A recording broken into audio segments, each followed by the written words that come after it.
It's writing now, and the activity is writing about the given picture. ये बड़ी usual सी एक activity है, वो पिछली तीनों क्लासेस में भी बच्चे करते आए हैं. It's at page 13 and SLO is 14.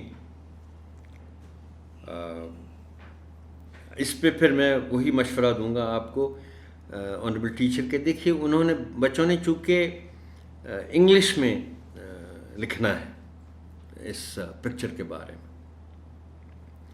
सो वैसे तो फाइन आप मिक्स करते होंगे उर्दू पढ़ाते हुए, बट इस एक्टिविटी में ख़ास तौर पर my request will be that you talk to them in English without mixing Urdu in that.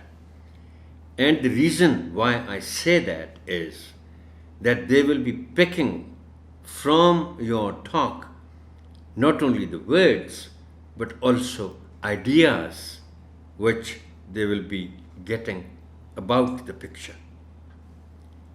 और फिर उनको आप जब उनसे गुफ्तगू कर लें अंग्रेज़ी में इस पिक्चर के बारे में, तो फिर उनको आप कहें कि ठीक है अब आप लिखें, and then you check their work in due course.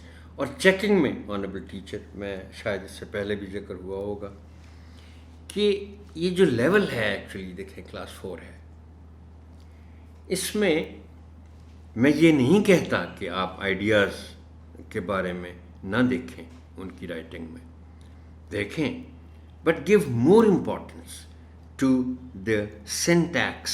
Syntax का मतलब है कि उनकी जो कंस्ट्रक्शन ऑफ सेंटेंसेस है उसको आप ज़्यादा अहमियत दें. आइडियाज़ तो ऑब्वियसली वेरी करेंगे, मुख्तलिफ बच्चे मुख्तलिफ अंदाज में सोचते हैं, but it's more important to see what kind of sentences they write.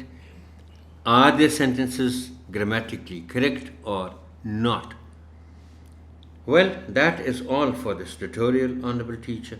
Thank you and Allah Hafiz.